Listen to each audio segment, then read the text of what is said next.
2025 happens to be one of the best years for brand new cars, trucks, SUVs. Whether you're looking for vehicles that for off-roading, to haul the family around, performance driving and a little fun, or even just to get you to work and back or get the kids to school and soccer practice, I've got some of the list of the best new vehicles you're gonna find in 2025, so you're not bored to tears. Let's get into it now. Life's too short to drive boring cars.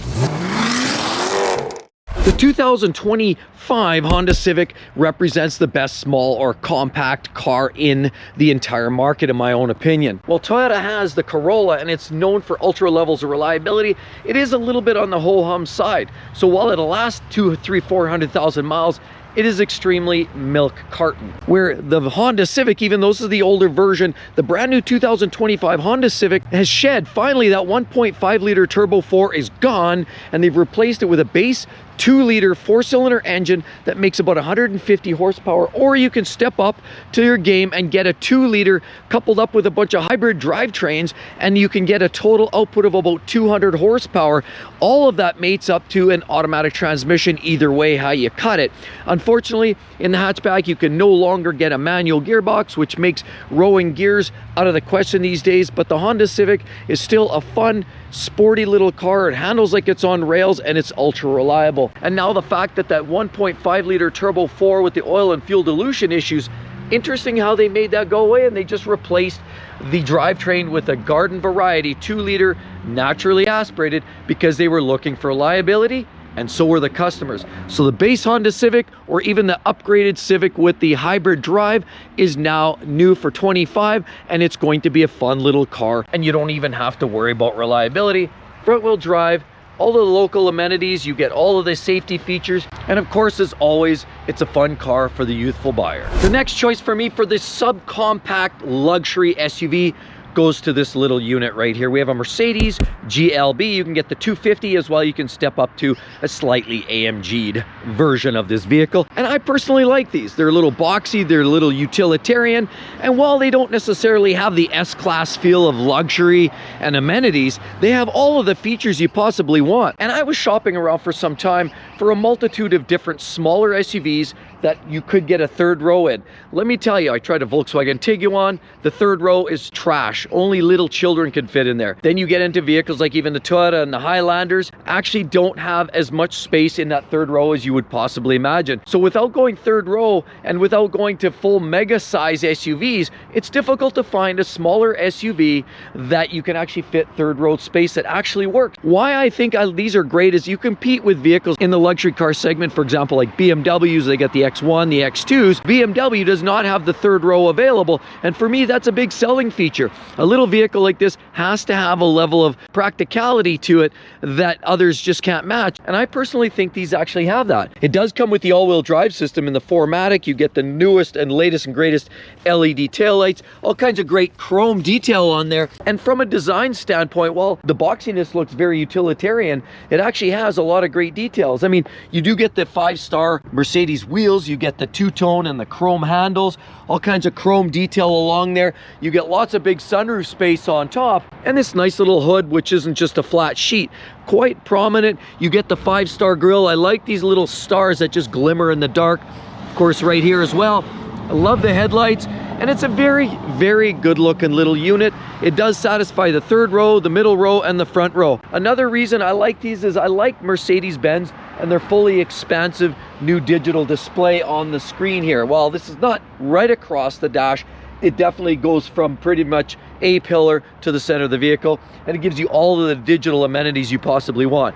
Yes, the new version in 25, you do get a mild hybrid drive as well on top of that 2-liter turbo 4, and it gives you enough output, well over 250 horsepower. It's peppy, it's fun, it's economical, and while Mercedes has had a slightly spotty reputation in recent years, in my personal opinion, this vehicle just feels a lot better than a lot of their competition. You can't get the GLA, and you certainly can't get the GLC with the 3-row. So for me, with the technology, the performance, the style, the practicality of the 3rd row, this one literally meets every piece of criteria as one of the most practical and fun-loving little SUVs on the luxury car segment. And right here we have my favorite truck on the market. Now, while it's not a full-size pickup truck, the sad reality is most full-size pickup trucks have problems. GM, of course, they've got their lifter rocker issues, their 8-speed and 10-speed automatic transmission problems. Ram, they're switching up to that Hurricane Turbo 6, and we don't know what the durability of that looks like yet. Toyota as well, and their full-size Tundras now with their 3.4s have seemed to have some engine issues, so we've got to wait a couple years to let the jury pop out on that one. As well as Ford and their EcoBoost just don't have the reliability and the durability that I would want. So from the case of less is more and the least common denominator, or the best case scenario, while it's not perfect, this new vehicle here, there's a recall for its 8-speed automatic transmission here that has had some issues with the torque converter locking up and some solenoid problems. Toyota has promised to own up and pay for each and every one of those repairs. So from other than that perspective, this vehicle here with the 2.4 liter turbo 4-cylinder engine is in fact one of the best pickup trucks on the market today, bar none. GM has nothing, Ford has nothing, Chevy, Ram, nobody has anything that will beat this vehicle for overall reliability. And sure, while this doesn't have the same level with the old V6 engine under the hood, and that was truly Toyota's reputational engine, this new Tacoma here is in fact a great truck. We're looking at the TRD Sport. You do get some great taillights on there. You can tow a little weight with it. The beautiful taco, of course, there. And I love the wheels on this. This vehicle is dressed up very nice. Pretty truck. Well, they're not super inexpensive from a truck's perspective unless you really need the diesel hauling power. This one will do almost 95% of what you'll ever need out of a pickup truck. You get some great details like that on the hood. The classic Toyota grille on the front. They are giving you some nice details like this, so it doesn't look quite so ho-hum anymore. And these new Tacomas are a beautiful vehicle. Toyota, legendary for reputation. Sure, there's been a few trips and slips lately, but generally, in terms of trucks, I can't think of a better truck on the market right now than the brand new Toyota Tacoma. And for 2025, I believe one of the best sports cars on the market today, and my personal favorite, boils down to the Porsche 911. What we have here parked in front of us is a Porsche 911 Carrera. This features a 3-liter twin-turbo flat-6 engine. You can get an 8-speed dual-clutch PDK transmission in these vehicles, but the big news is not in the 992 Generation 2 Porsche 911, where we're talking about the base 911 Carreras and the S's, or the GT3s or the turbos, because those are separate conversations. The brand new Porsche 911 GTS features a whole new pile of technology. And when Porsche introduces technology, it's usually well sorted, well developed, and very reliable. So what they have in the new 911 GTS is a bodywork. They've got revised lighting, they've got revised bumpers, you'll get different wheels, you'll get different intakes because it allows for better cooling to the engine, you'll get different lighting. And unfortunately, only the 8-speed PDK is available in the new GTS, but instead of the flat-6 3-liter twin turbo, you'll actually get a single turbo electric driven 3.6-liter flat-6 engine tucked under that hood. Again, made it up to the 8-speed dual clutch gearbox, and it has the T hybrid system, which is the first generation of Porsche 911 that features hybrid. It's very exciting, and I can't wait to get behind the wheel because it has everything you could possibly want for. 54 extra ponies, 110 pounds extra pound-feet of torque due to the electric drive, and with all of that performance, you can crack a 0 to 60 in about 2.9 seconds. Makes it blisteringly fast. It's built on the 400-volt architecture and features a 1.1 kilowatt-hour lithium-ion battery that helps supply the charge for that electric boost power. And while the GTS does not come very inexpensively, it's quite a pricey upgrade to get beyond the base Carrera or even a well-spec'd 911T. It does come, in fact, at a significant price tag. With that said, yes, there's some great competition. The Corvette, the Z06, is going to be right smack dab in a similar price point. You're going to have other great performance. Even the outgoing Jaguar F-Type R provides a great bang for buck. And there's a lot of great options out there, but nothing really holds a candle to a great, well-sorted late model Porsche 911, in this case the 992 Generation 2 GTS. And this SUV is the one that I would pick. Even though old becomes new again, we're talking about the latest and greatest Honda.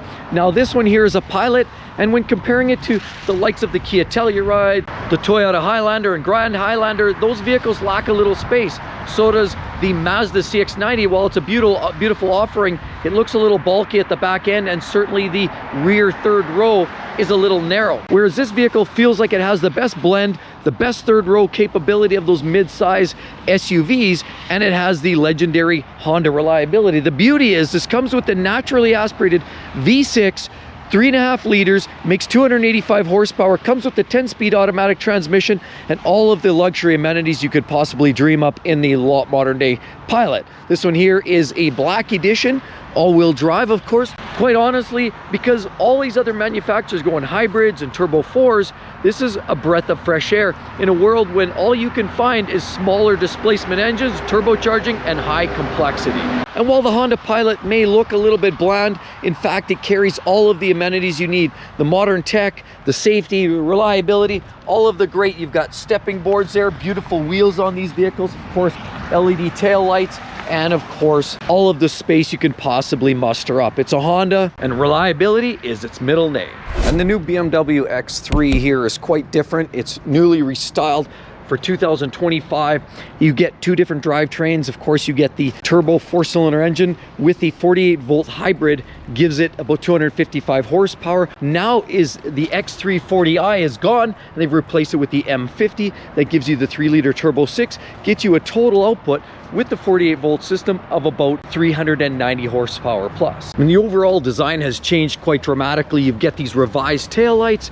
The X-Drive system, of course, is available. X330i, as this is a 4-cylinder version right here, you do get a revised set of the rear mirror and the outline of these Hofmeier kink. Of course, you get a big sunroof on top, and of course, naturally, you get a more blended looking handle arrangement. Laser cut wheels, and the hood stands out a lot more prominently. You get this big bulging hood over on the top, and it feels more like a clamshell top. Now, circle around, BMW has really changed up their grille, and it is definitely an acquired taste, but what's underneath the hood is really what matters most. Sure, you get the great LED lights and the great mirrors, but this vehicle has been improved in almost every way, and 0 to 60 now is barely over 4 seconds for the Turbo 6, making it a very fun and enjoyable vehicle. So because it's such a far departure from the previous outgoing model, and because the X3 is the sweet spot and the sweetheart of the lineup in the perfect size and dimensions, this vehicle has to make one of my favorites for the small version of the luxury car segment, the BMW X3. I personally believe one of the freshest, most exciting new electric vehicles on the market is what we're having right here, is the Porsche Macan EV. And what we look at here is clearly a new refresh design. If you look at the front end, it is absolutely breathtaking. A very stout looking, aggressive little unit. Yes, while you get some great headlights, a great new redesigned front end on these new Macans, you get some great wheels, new style, electric. You know that's the EV versus this one being a standard garden variety. You get fold-away mirrors, big sunroof on top, and a very aggressive looking vehicle with amazing haunches. You get this great little light bar back here, which is absolutely wonderful, and this is the Macan 4. And of course, if you go with the EV Macans, then you basically have a few options. You have the base, which gives you one electric motor driving the rear, or you can get the 4S, or the turbos, which give you electric motors front and back in a variety of different power outputs. Anywhere from 402 horsepower in the 4, the 4S gives you 509, and the turbo gives you 630 horsepower.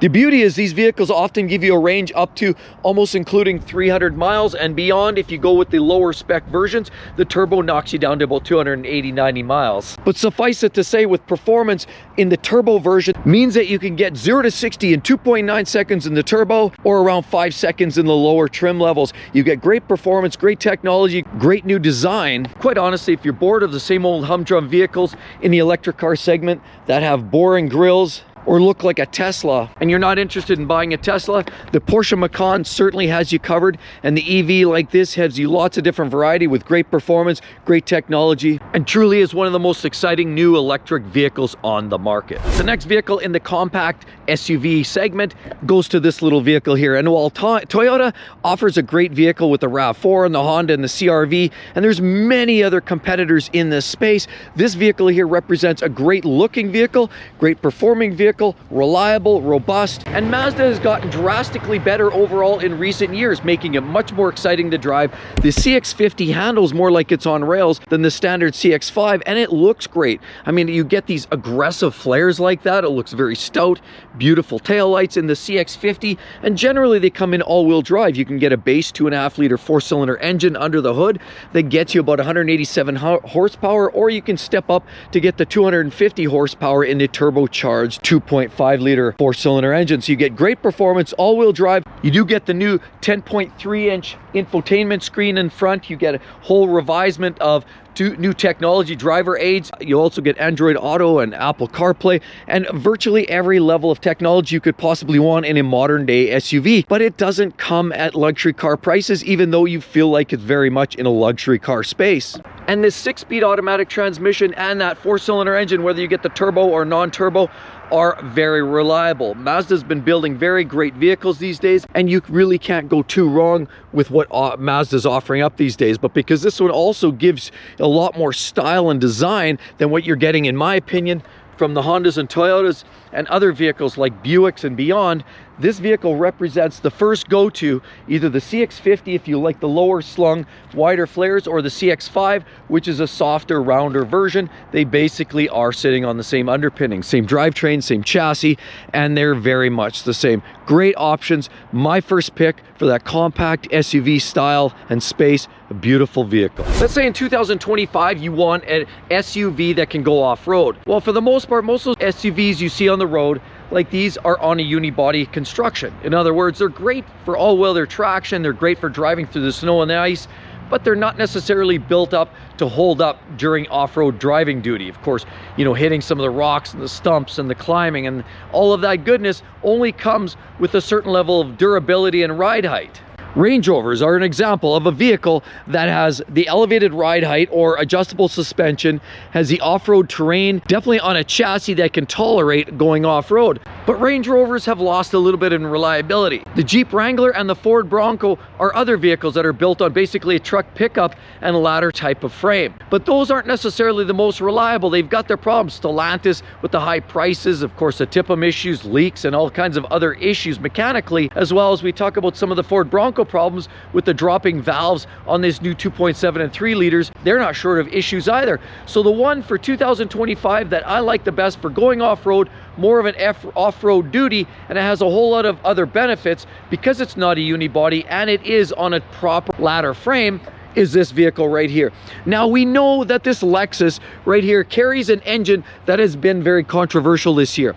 The LX600 as well as the Toyota Tundra carry a similar engine that you're finding under the hood here, which is a 3.4 liter turbocharged V6. And in the Tundra, there's a big controversy of catastrophic engine failures. Now take this with a caveat, but a year or 2 years in and those problems should be sorted out. With that said, if you want to go off-roading, this Lexus GX model, which essentially is well known for off-roading capability, does give you a lot of modern day technology. You get great headlights, you get the Lexus grille that everybody loves, you get this very beefy hood right here, and you get a very Jeep looking front end, and this cowling looks very aggressive, very upright.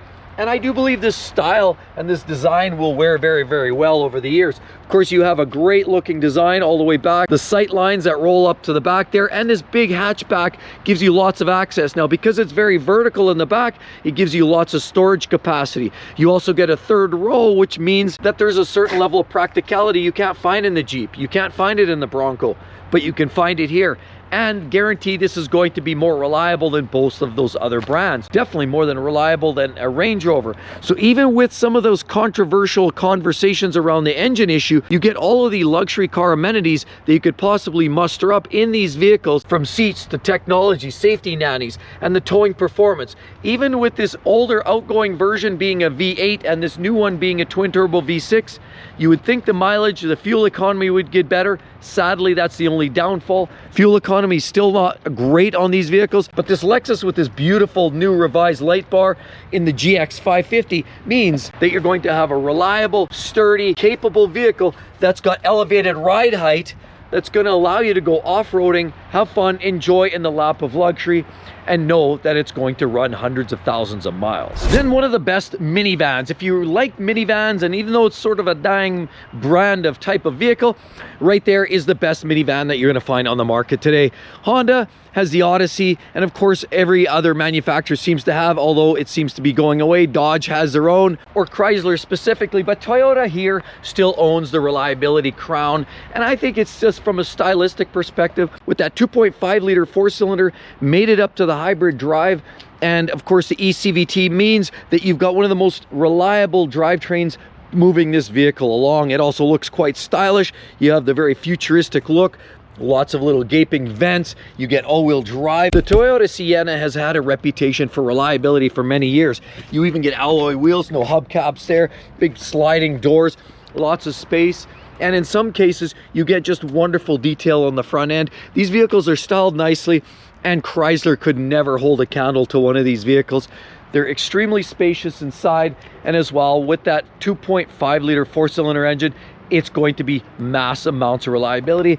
It's definitely one of the best looking, best performing, and longest lasting minivans on the market you can get, and therefore the Sienna gets the vote. And luxury sedans lead the charge with this particular car right here. While it has some stiff competition, BMW, you've got the M3, and that's a very, very close second. Honestly, that could easily take this crown as well.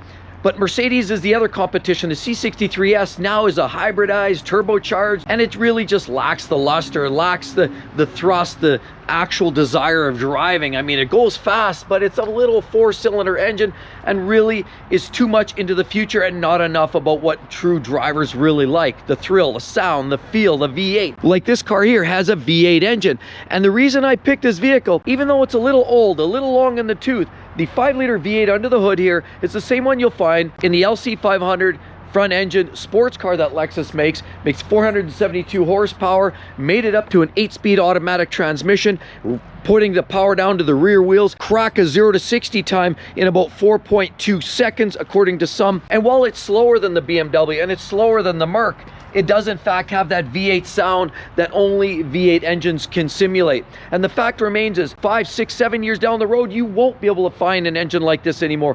V8s are going to go away. V6s are even going to go away. Everything's going to go hybrid, pure EV, turbo 4s, turbo 3s. V8 engines like this are going to be a thing of the past. So you buy a car in 2025 like the Lexus IS 500, you're going to have an engine that not only lasts for almost ever, but it's going to be fun, frivolous, and it's going to be like nothing else on the road once you actually buy these. Because sadly, this is where the whole industry is headed. And because of that, this vehicle, the IS 500, with all of the great latest technology and the beautiful light bars right here, you'll notice the IS 500 is absolutely gorgeous. You do get the quad exhaust tips on there as well, and this little rear, air dam at the back, or valence, whatever you want to call it. You do get a rear wing on the back. Beautiful wheels. Again, it's not as aggressive as its competition, but it has enough performance and enough punch and enough sound for day-to-day driving, and enough practicality with the 4 doors and 5 seats to make it interesting. It has all the latest technology. It's reliable. It looks stout enough. I mean, with the big bulging hood and the big classic Lexus grille. Some love it, some don't, but you can't deny it's a good looking car. Beautiful LC500 mirrors, like you'll notice right there, F Sport package badging. You get sunroofs, you get all of the technology you could possibly dream up, and great performance. So this here, to me, ranks as the best luxury sedan you can get on the market right now. Can you go faster? Absolutely. BMW has some of the faster cars. You can go Euro, you can go Italian, you can do a lot of things, but you dump a whole pile of reliability usually when you go some of those other routes. BMW M5, one of the fastest cars right now you can get in this segment, slightly larger, but there's going to be a price to pay. Extremely high maintenance costs, and predicted reliability isn't nearly what you're going to get with the Lexus IS 500. Why wouldn't I go with the ES350? Well, because it's front wheel drive, and even though it's more reliable, it's just not as exciting to drive as the IS 500 like this, as this is a better blend of performance, but you still get the reliability. Lexus IS 500 for the win, luxury sedan. And with all of that said, if you just want something maybe from 24, 23, you just want some of the most reliable options, right there, check out my grandioso list of almost every genre as well. Hope to see each and every one in the next one. We'll see you real soon. Bye-bye.